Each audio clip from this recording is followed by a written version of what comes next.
Belajar lagi. Terus, Nomor 2, Ibu baca ya. Berikut ini yang merupakan contoh otot yang bekerja secara sadar dan tidak sadar. Kalau sadar itu artinya dia lelah. Dikerja terus, jadi ada lelahnya, ada capeknya, itu sadar.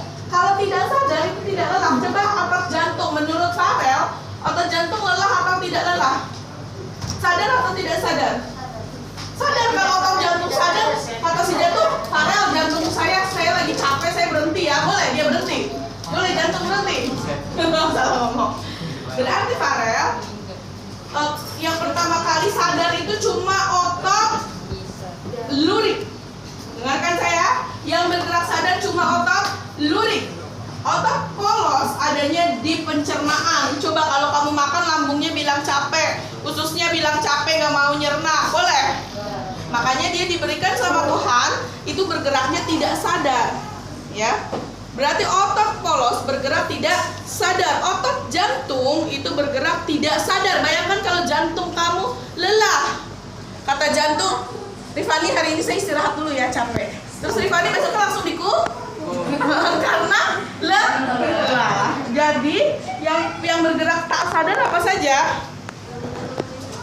Lurik yang tak sadar. Jantung kalau polos di pencernaan ya. Berarti nomor 2 jawabannya adalah otot yang pertama. Dia mintanya apa? Yang sadar. Sadar berarti bisa, karena bisa di rangka, digerak. Yang tak sadar adalah jantung. Nanti jawabannya C, bisep dan jantung. Sampai sini paham? Paham? Lanjut nomor 3. 3 persendian yang terdapat pada rahang. Rahang itu sendinya sendi apa sih? Geser. Sendi geser adanya di bagian tulang belakang. Sendi putar di sini nih, di leher. Sendi pelana. Pelana berapa arah? Bergeraknya berapa arah? Kalau Excel, pelana yang di sini kan? Berarti sama kayak rahang. Berarti jawabannya adalah pelana C. Pelana. Nomor 4 ya. Lanjut. Gerak tumbuhan yang memerlukan rasa berupa kadar air. Oke. Teman-teman lihat ke depan, Ibu mau jelasin gerak tumbuhan. Gerak tumbuhan. Gerak tumbuhan dibagi menjadi 2, yaitu gerak endonom sama esionom. Apa geraknya?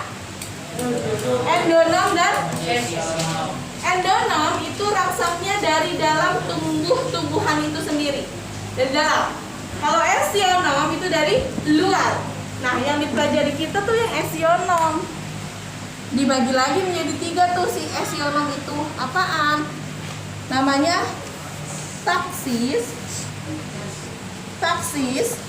nasti, dan tropisme. Ya. Hanya taksis dengan tropisme. Lihat ya. Taksis itu seluruh, misalkan ibu sel serbuk sari. Ibu mau masuk ke putik, masuklah ke putik. Ikut semua badannya. Berarti ibu itu adalah mengalami gerak taksis karena seluruh si serbuk sarinya ikut dari ujung putik sampai turun ke bakal biji. Paham?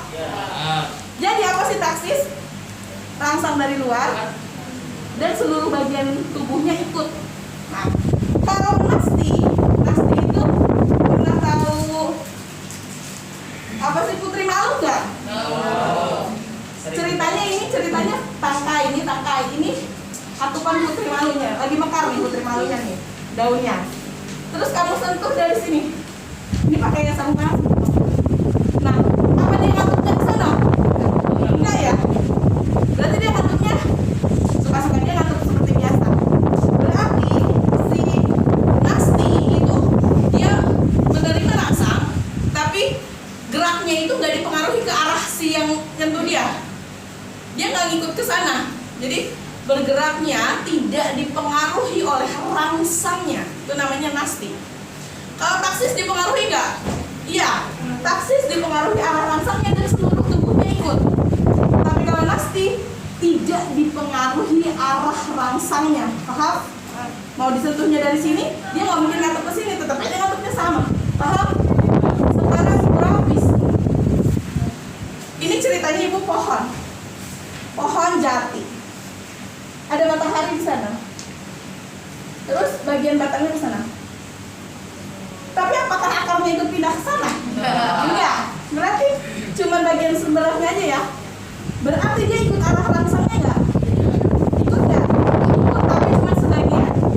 Berarti tropisme bergerak dipengaruhi arah rangsangnya, tetapi berpindah sebagian. Jadi pertanyaan ibu gini, yang dipengaruhi arah rangsang apa dong? Dari 3 esionom itu? Taksis sama pinter. Kalau yang pindah seluruh bagian tubuhnya? Taksis. Kalau yang tidak dipengaruhi arah rangsang? Kalau yang dipengaruhi arah rangsang tapi berpindah sebagian? Oke, good. Paham? Good. Ibu tanya nih misalnya, gerakan tumbuhan yang berpindah seluruh bagian tubuhnya karena arah rangsangnya, tetapi berpindah seluruh tubuhnya karena zat kimia. Nama gerakannya apa? Maka nama gerakannya menjadi kemotaksis. Ngerti gak? Ya. Sekarang kalau ibu tanya, perpindahan suatu zat karena arah rangsangnya, tetapi berpindah seluruhnya karena cahaya, namanya fototaksis. Karena berpindah semuanya. Tapi kalau ada tidak dipengaruhi arah rangsang dan rangsangnya tapi berupa sentuhan, berarti namanya tigmonasti. Paham? Kalau tadi nih si pohon ke sini kan sebagian doang. Tadi kan tropisme, tapi dia pindahnya karena matahari. Berarti apa namanya? Oke. Foto. Tropisme. Paham? Yang nggak ngerti siapa? Apa yang nggak kamu ngerti? Yang nggak ngerti mana? Tanya. Yang itu tentang foto toksis gitulah ya. Foto apa? Toksis ya. Ya, foto toksis. Oh ya. Ya, boleh. Yang komparasi gitu. Sebenarnya kamu nggak perlu ngapalin susah-susah, pokoknya kamu ingetinnya cuma gini doang. Kalau dia berpindah seluruhnya karena arah rangsang, taksis. Kalau tidak dipengaruhi arah rangsang, dia pasti nasti.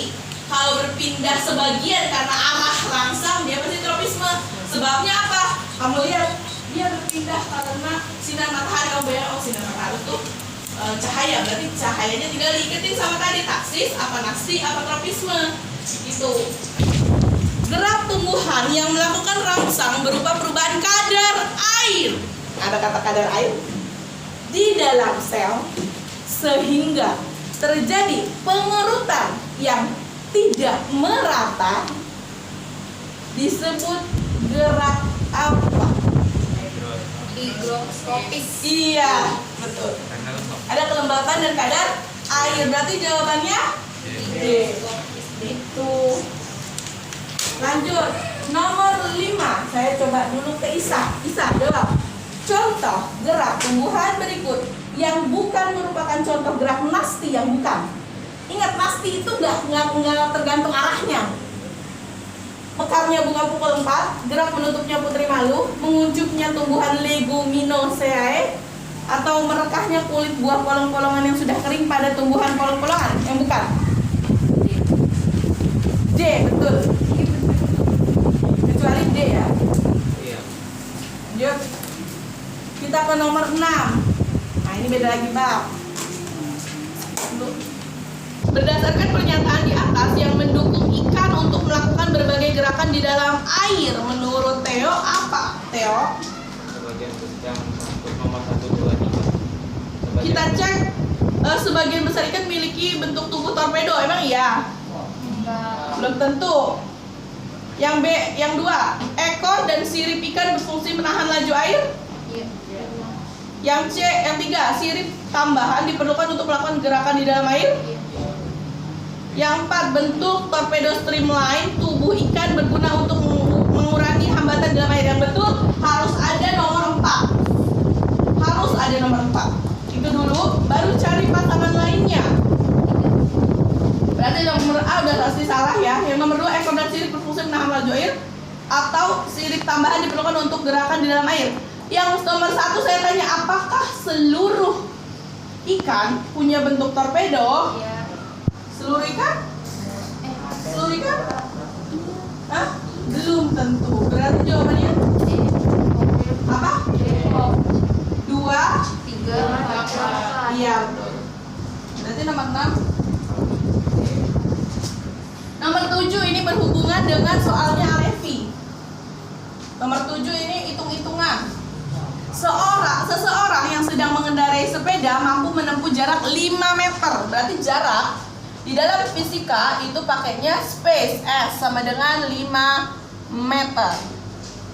Dalam waktu time sama dengan waktunya berapa? 2,5 sekon. Berdasarkan informasi tersebut, kecepatan anak bersepeda adalah kecepatan itu velocity. Rumusnya velocity sama dengan space per time. Space-nya 5 meter, time-nya 2,5 sekon. Maka ini dijadikan pecahan biasa, 5 per 25 per 10 dong. Ya. Ini dibalik 5 kali ini dibalik 10 per 5. Ini bisa coret. Ini 5, ini 1, 10 bagi 5. 2 satuannya ini meter per sekon, itulah velocity-nya atau kecepatannya.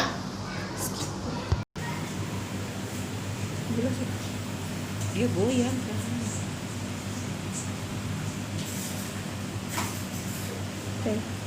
Lihat teman-teman di gambar bukunya.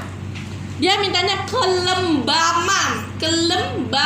Beda dengan kelembapan. Beda, awas ya, salah dengar. Mas saya buka dulu sebentar. Kelembaman artinya, yang mau tulis silakan. Itu adalah cara benda mempertahankan posisinya. Namanya disebut kelembaman. Cara benda mempertahankan posisinya. Cara benda mempertahankan posisinya disebut kelembaman. Hubungannya sama gerak apa? Nah, dia menggunakan hukum 1 Newton. Tulis. Cara benda mempertahankan posisinya disebut kelembaman. Pakai hukum Newton 1, hukum 1 Newton. Bunyinya apa hukum 1 Newton? Sigma F sama dengan 0. 1 Newton. Bunyinya sigma F. Sigma itu perbedaan, sigma F sama dengan 0. Maka dia tetap di situ nggak sih kalau gaya? F itu apa, Bu? Force. Force itu artinya gaya. Satuannya apa, Bu? Satuannya kalau habis ngitung Newton. Force-nya itu lambang, simbol. Rumus Newton disebutnya satuan. Jadi yang disebut kelembaman, sigma F-nya harus sama dengan 0. Artinya tuh benda harus diam di situ aja, agak ada perpindahan. Paham? Jadi kelembaman itu berhubungan dengan hukum berapa Newton? 1. Bunyinya apa? Sigma F sama dengan 0. Sigma F sama dengan 0 ya. Kalau naik gitu, yang berlaku itu hukum 2 Newton. Tulis kalau grafiknya naik, yang bergerak jadi hukum 2 Newton. Apa sih bunyi hukum 2 Newton? Sigma F, sigma kayak tadi, sama dengan massa dikali akselerasi. Hukum 2 Newton apa ya? Ya, hukum 2 Newton itu sigma F sama dengan dikali A. Atau kalau nggak ada akselerasi, sigma F sama dengan M dikali G. G itu apa? Gravitasi. Kalau di bumi pakainya 9,8 meter per sekon kuadrat atau 10 meter per sekon kuadrat. Ini loh hukum 2 Newtonnya. Jadi kalau benda mengalami perubahan, ada jaraknya, ada kecepatannya, ada percepatannya, itu pasti hukum berapa? Hukum 2 Newton. Iya, bunyinya apa? Hukum 2 Newton? Sigma Sigma N sama dengan M kali Tahu sigma Sigma N N sama dengan Nah, berarti kalau Oke, nomor 9 itu hubungannya dengan hukum 3 Newton. Apa sih hukum 3 Newton?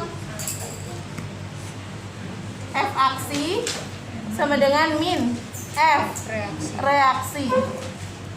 Sigma F aksi sama dengan sigma F reaksi. Kita coba. Pukul Rifani. Sekali lagi belum direkam. Coba. Lagi. Sakit gak? Ya, sakit. Kamu kalau dipukul orang diem aja. Nah, itu namanya hukum aksi sama dengan min F reaksi. Kenapa? Dia ngasih aksinya mukul. Dia nggak terima, mukulnya ke dia kan, bukan ke dirinya sendiri.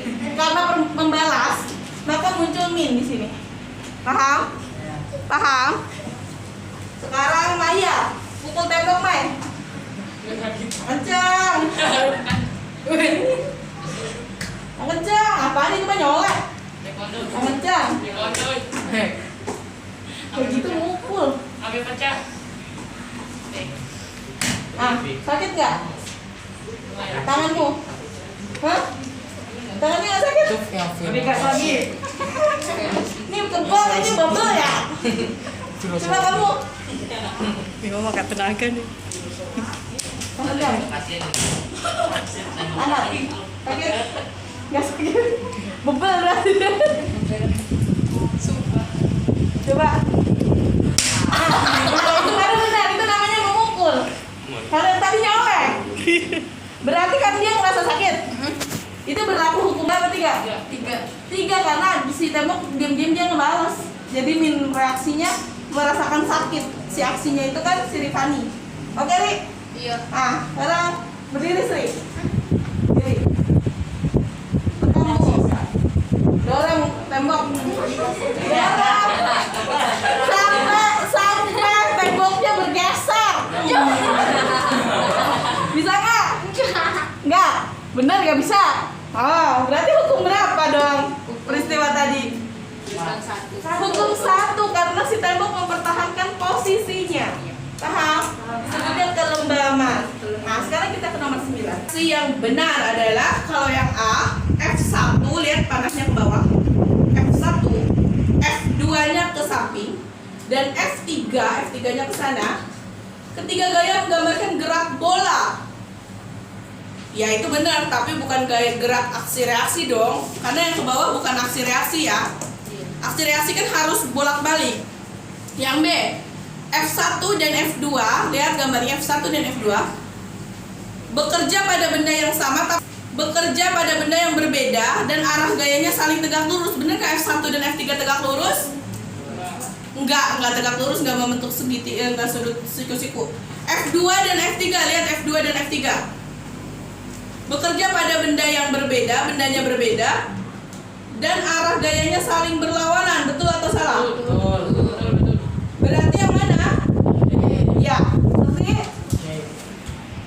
burung tersusun atas kerangka yang kuat dan ringan, serta otot yang kuat. Sayap burung memiliki bentuk melengkung sehingga udara yang mengalir pada bagian atas sayap itu lebih cepat daripada bagian di bawahnya.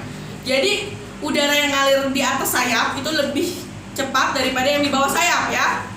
Terus kata dia apa lagi? Hal ini akan menghasilkan gaya angkat atau gaya dorong yang efektif untuk menggerakkan si burung. Struktur sayap yang demikian disebut airfoil, itu yang digunakan buat pesawat. Saat sayap dikepakkan, sayap memberikan gaya aksi terhadap udara di bawah sayap. Kan di bawah sayap udaranya lebih ringan, berarti dia mengepakkan, jadi ada gaya aksi terhadap sayap sehingga udara akan mengalir ke bawah karena tekanan sini gede, dia ngalir ke bawah karena dikepakkan. Nah, kata dia ini berlaku hukum Newton berapa? 3. Nah, kita buka lagi halaman 68. Saat terbang di udara, burung tersebut menerapkan hukum ketiga Newton dengan cara memanfaatkan sifat gesekan udara. Pilihan yang benar. Coba pikirkan menurut kalian jawabannya apa? Lihat. F aksi sama dengan min F reaksi, berarti sama apa beda? Beda. Tulis.